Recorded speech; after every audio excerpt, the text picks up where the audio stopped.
Bismillahirrahmanirrahim. Assalamualaikum warahmatullahi wabarakatuh. Kita bertemu kembali dalam mata kuliah bisnis project ya.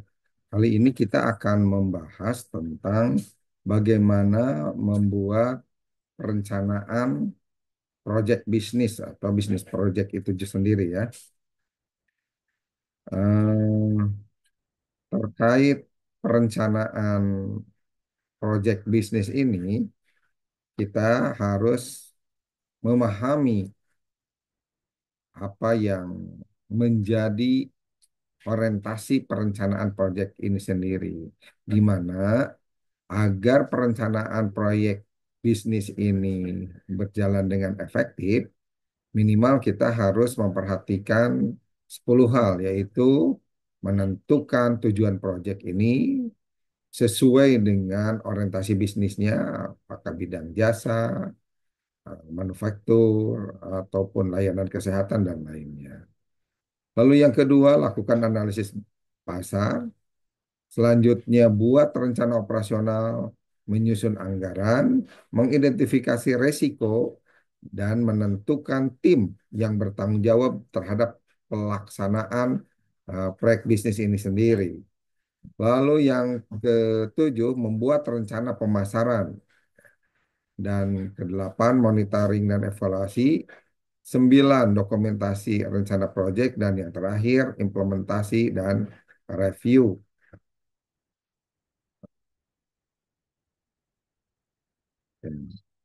Dalam hal menentukan tujuan proyek, ini diorientasikan untuk memahami apa yang ingin dicapai dari proyek bisnis itu sendiri, ya.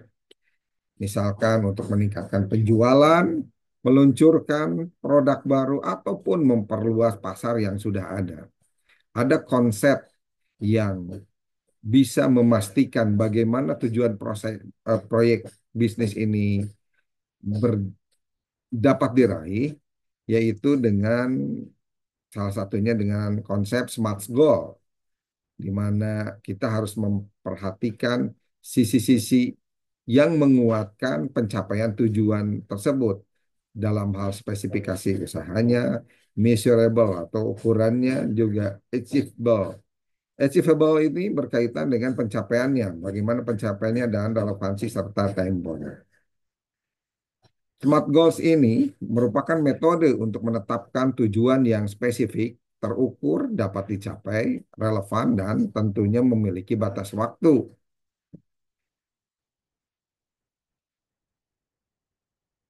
Dalam hal pemahamannya, S yang berarti spesifik ini dipahami bahwa tujuan harus jelas dan spesifik, sehingga mudah dipahami oleh tim dan mudah diarahkan oleh leader.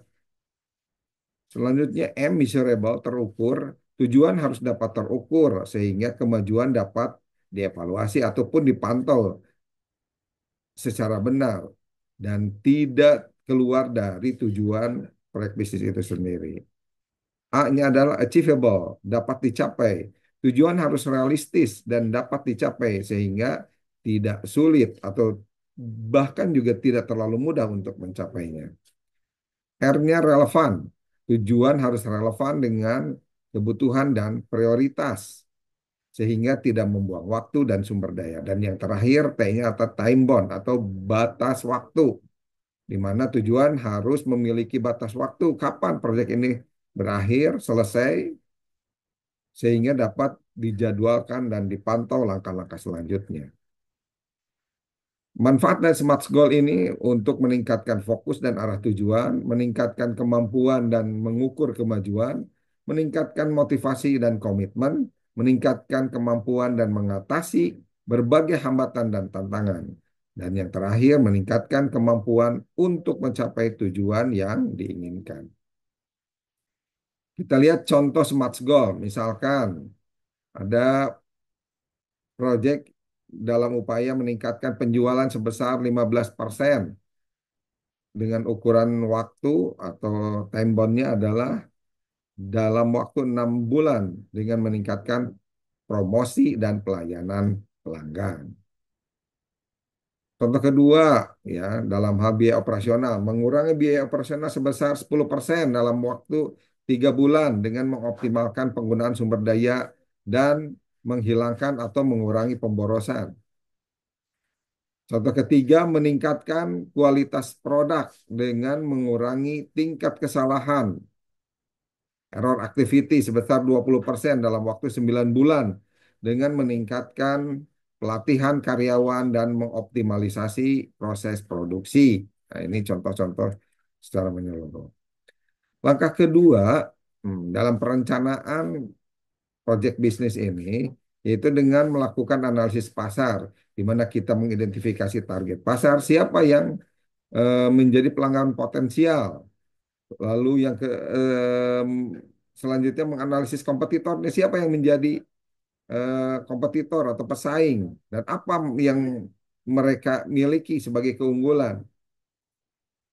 Selanjutnya dalam analisis pasar juga kita memperhatikan tren pasar. Apa tren yang mutakhir, yang terkini, yang dapat dimanfaatkan dan dijadikan rujukan. Selanjutnya, bagaimana langkah-langkah mengidentifikasi target pasar? Pertama, dengan mengumpulkan data, baik tentang pasar, demografi, psikografi, maupun perilaku pembelian. Yang kedua, menganalisis data yang dikumpulkan untuk mengidentifikasi pola dan tren yang dapat membantu dalam melaksanakan berbagai aktivitas yang telah ditetapkan. Lalu yang keempat, mengembangkan profil target pasar, ya, yang mencakup karakteristik demografi, psikografi, dan eh, perilaku pembelian. Serta yang kelima, mengidentifikasi segmentasi pasar yang sesuai dengan target pasar, termasuk segmentasi geografi, demografi, psikografi, dan perilaku pembelian. Dan yang terakhir, mengembangkan strategi pemasarannya itu sendiri, di mana pengembangan strategi pemasaran ini harus sesuai dengan target pasar, termasuk strategi promosi, strategi harga, dan distribusi. Bagaimana metode identifikasi target pasar itu sendiri? Yang pertama dengan metode survei. Ya, di dalamnya mengumpulkan data tentang target pasar itu sendiri. Lalu metode wawancara dengan menggunakan wawancara untuk mengumpulkan data tentang target pasar. Metode observasi juga bisa dilakukan untuk mengumpulkan data tentang target pasar dan metode analisis data sekunder digunakan untuk menganalisis data-data sekunder yang sudah ada, dikumpulkan dan dianalisis sesuai dengan kebutuhan pemahaman target pasar. Contoh identifikasi target pasar kita lihat. Dalam perusahaan kosmetik misalkan mengidentifikasi target pasar sebagai wanita berusia 18 sampai 35 tahun yang memiliki kebutuhan dan keinginan terhadap produk kosmetik yang aman dan efektif. Nah, contoh lain dalam perusahaan makanan dengan mengidentifikasi target pasar sebagai keluarga dan anak-anak yang memiliki kebutuhan makanan yang sehat dan lezat. Di bidang perusahaan teknologi, misalkan dengan mengidentifikasi target pasar sebagai pengguna teknologi yang memiliki kebutuhan produk teknologi yang canggih dan inovatif. Yang ketiga, eh, membuat rencana operasional, meliputi rencana aktivitas utama, rencana waktunya, dan rencana sumber daya yang di dalamnya kita membutuhkan misalkan SDM, teknologi, dana ataupun yang lainnya. Bagaimana membuat timeline yang efektif? Nah, pertama dengan membuat timeline yang realistis, artinya dapat dicapai. Timeline juga harus fleksibel, ya, dapat menyesuaikan jika terjadi perubahan. Timeline juga harus rinci agar bisa mencakup seluruh tugas dan jadwal yang diperlukan. Serta timeline harus dapat diakses oleh semua anggota atau tim agar bisa ada umpan balik jika diperlukan perbaharuan secara real time. Dan buatlah timeline yang dapat diukur sehingga dapat dipantau kemajuannya. Yang keempat, menyusun anggaran. Ya, di dalamnya menyangkut estimasi biaya, menghitung biaya yang diperlukan untuk aktivitas seluruhnya, sumber pendanaannya, dari mana dana akan diperoleh, dari investor kah, dari pinjaman kah, atau dari laba perusahaan. Susunan anggaran juga berkaitan dengan pengelolaan keuangan, dengan membuat sistem yang mampu memantau pengeluaran dan pemasukan. Nah, dalam hal memantau dan ya katakanlah memantau pengeluaran dan pemasukan dari anggaran, kita harus membuat anggaran yang realistis, teratur, dengan menggunakan alat dan teknik yang tepat. Lalu buatlah laporan keuangan yang akurat, yang dapat diandalkan, sehingga selanjutnya kita dapat memantau dan mengevaluasi secara teratur untuk memastikan bahwa proyek berjalan sesuai dengan rencana. Yang kelima, identifikasi resiko. Nah, di sini dengan melihat potensi resiko dan rencana mitigasi pencegahannya. Potensi resiko ini merupakan apa saja yang menjadi hambatan yang mungkin terjadi, misalkan perubahan kepemerintahan, pengaturan atau regulasi, atau juga perubahan yang diakibatkan oleh fluktuasi harga di pasar. Nah, rencana mitigasi ini disiapkan sebagai strategi untuk mengurangi dan mengatasi resiko yang muncul. Strategi mitigasi resiko bisa berupa transfer resiko, di mana resiko ditransfer ke pihak lain. Bisa juga pengurangan resiko, di mana pengurangan ini dilakukan dengan melakukan langkah-langkah yang mengurangi resiko terjadinya permasalahan. Penghindaran risiko juga merupakan strategi mitigasi lainnya dengan menghindari resiko agar terhindar dari aktivitas atau kegiatan yang bermasalah atau beresiko. Dan yang terakhir, pengelolaan resiko. Pengelolaan resiko dengan mengelola resiko yang tidak dapat dihindari. Ada resiko yang tidak dapat dihindari, ada yang bisa dihindari atau dikurangi. Contoh mitigasi resiko dengan asuransi, dengan kontrak, ya, untuk mengurangi resiko operasional, dengan pengelolaan kualitas, ya, ya, jadi mengurangi hal-hal yang jelek atau reject. Pengelolaan sumber daya, nah, dengan mengelola sumber daya di antaranya manusia, material, peralatan yang baik sehingga dapat mengurangi resiko operasional. Yang keenam, tentukan tim dan tanggung jawab dengan membentuk tim yang solid, yang efektif, efisien, sehingga mereka mampu memahami perannya masing-masing dalam proyek. Hal terpenting lainnya adalah tanggung jawab, bagikan tugas secara jelas kepada semua tim agar memiliki tanggung jawab yang optimal. Dan pastikan komunikasi atau membuat sistem komunikasi yang efektif agar koordinasi tim optimal dalam menyelesaikan proyek yang telah direncanakan. Yang ketujuh, buat perencanaan pemasaran dengan memastikan bagaimana strategi pemasaran yang akan diterapkan, misalkan dengan menggunakan digital marketing, membuat berbagai event-event untuk menarik dan juga mungkin promosi. Lalu rencana pemasaran ini harus terkait dengan target audiens ya, di mana kita harus memahami siapa yang akan menjadi sasaran pemasaran. Dan tentunya kita akan ukur kesuksesan perencanaan pemasaran ini dengan materi keberhasilan sehingga bisa melihat pencapaiannya. Yang kedelapan, monitoring dan evaluasi. Nah, ini berkaitan dengan eh, indikator kinerja, di mana dengan menentukan metrik ini kita dapat mengukur kemajuan proyek. Nah, dalam monitoring ini juga pastikan pelaporan yang baik.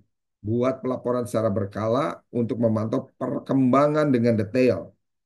Lalu juga jangan lupa tentang evaluasi. Lakukan penilaian terhadap hasil yang dicapai dan identifikasi area mana saja yang memerlukan perbaikan atau revisi.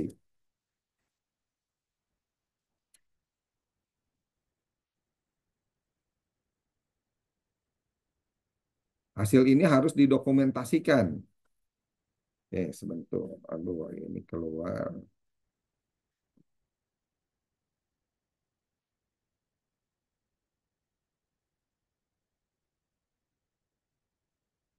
Oke.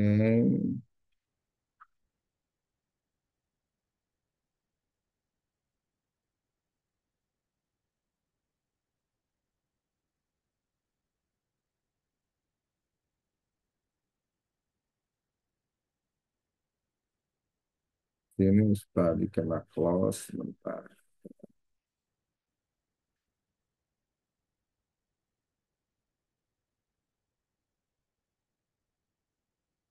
Kita buka lagi. Jadi setelah evaluasi, pastikan perjalanan proyek ini terdokumentasikan.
Ya, pastikan proyek dan rencana terdokumentasikan secara resmi sebagai bahan untuk analisis di langkah-langkah selanjutnya ya, di mana dengan menyertakan lampiran ini dapat menjadi referensi utama dan berkelanjutan jika nanti ada kelanjutan dari proyek yang ada. Jadi pastikan dokumen rencana terdokumentasikan. Dan yang terakhir adalah implementasi dan review.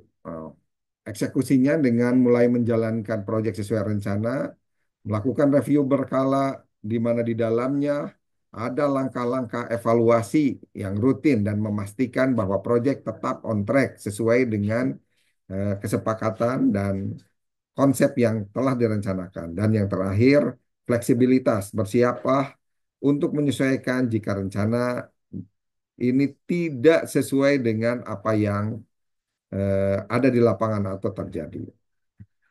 Terakhir, dalam hal perencanaan bisnis project ini ada template ya, template yang bisa dijadikan acuan yang di dalamnya ketika bicara atau membuat bisnis project, memastikan judul project yang benar, latar belakang sebagai alasan project ini dijalankan, tujuan utama project, lalu juga analisis pasar, perencanaan operasional, anggaran, manajemen risiko, yang di dalamnya ada daftar risiko dan rencana mitigasi, lalu menetapkan tim dan tanggung jawab dalam struktur tim dan tugas masing-masing, rencana pemasaran yang di dalamnya mencakup strategi pemasaran dan metrik keberhasilannya, dan yang terakhir monitoring dan evaluasi sebagai indikator dan jadwal evaluasinya. Demikian pembelajaran kita kali ini tentang bagaimana membuat perencanaan proyek bisnis. Mudah-mudahan bermanfaat. Terima kasih atas perhatiannya. Sampai jumpa di pertemuan perkuliahan selanjutnya. Assalamualaikum warahmatullahi wabarakatuh.